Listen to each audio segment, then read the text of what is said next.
In the kingdom of Eldoria, when a queen died, she was never sent into the afterlife alone. For centuries, an ancient law ruled the land. It said, a queen must not cross the final threshold without companions chosen in her name. So each time a queen fell, 10 young lives were taken from the kingdom to follow her into silence. It was a law feared by all, and challenged by none. The Queen of Eldoria ruled through iron will. Mercy was seen as weakness. Disobedience carried consequences few survived. When illness finally stripped her strength, the priest began preparing the old rites. And whispers spread through the city. 10 names would soon be called. They called it an honor. 10 were chosen to serve the queen beyond death. One of them was Aileen of Thornwatch, just 15 years old, the only daughter of Eldoria's greatest army commander. When her name was spoken, her father did not step forward. He did not protest. He did not plead. The law was a law, they said. But this law was about to be challenged. Aileen was taken to the palace, dressed in fine cloth, surrounded by reverence, fed gentle words meant to quiet fear. You are chosen. You are honored.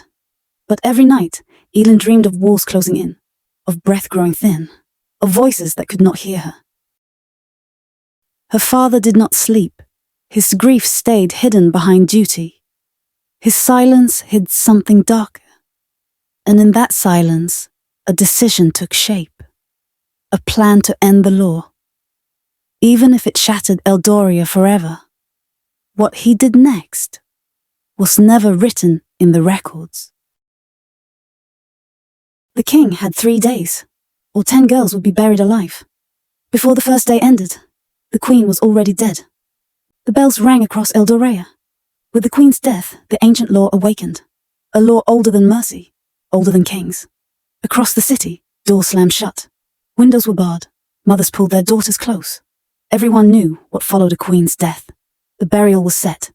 Before dawn, a prophet was dragged into the palace. His voice trembled. Do not seal the living with the dead, he warned.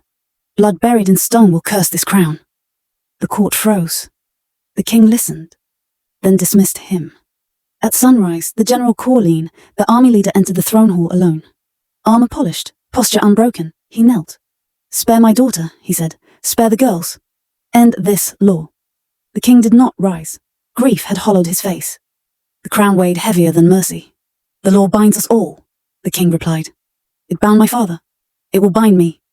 Then his voice hardened. Speak of this again, and you will die with them. The army leader stood. He did not argue. He did not beg. He bowed once and walked away. By midday, the queen's body was carried into the hills, toward the burial cave carved deep into stone. Torches burned low. 10 girls were led inside. Placed around the queen, Aileen stood among them. Stones scraped against stone. Ropes tightened. Dust fell from the ceiling. Footsteps echoed, then stopped. The cave was not sealed, not yet, because the king had spoken. 3 days. 3 days to ignore a prophet.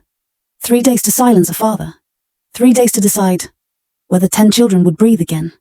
And when the sun sets on the 3rd day, the stone will close. The queen burial was set and 10 girls were about to be sacrificed. The stone began to move. The ropes tightened. Dust fell like ash.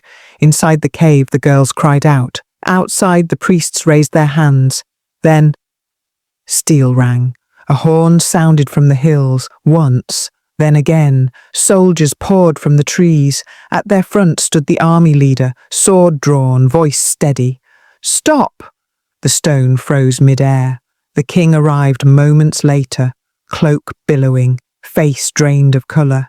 He looked at the cave, at the girls, at Aileen, all young lives, and for the first time the law looked back at him. The prophet stepped forward. You were warned, he said. Innocent sealed in stone would curse this crown. The king raised his hand. The ropes were cut. The stone fell away. The girls collapsed into the light, breathing, crying, alive. The crowd erupted, but peace did not last. From the city gates, banners rose, not royal, rebel. Men who had lost daughters, families, everything. Steel met steel. By sunset, Eldoria burned. The throne hall fell silent. And before the crown could be surrendered, the king fell. He died where laws once ruled. Silence followed the fire. At dawn, A child was brought before the people. 5 years old, the only heir, too small for the throne, too young for the weight. The crown slipped over his eyes. The army leader knelt before him, sword lowered. "I will be your hand," he said, "and this kingdom will never sacrifice children again."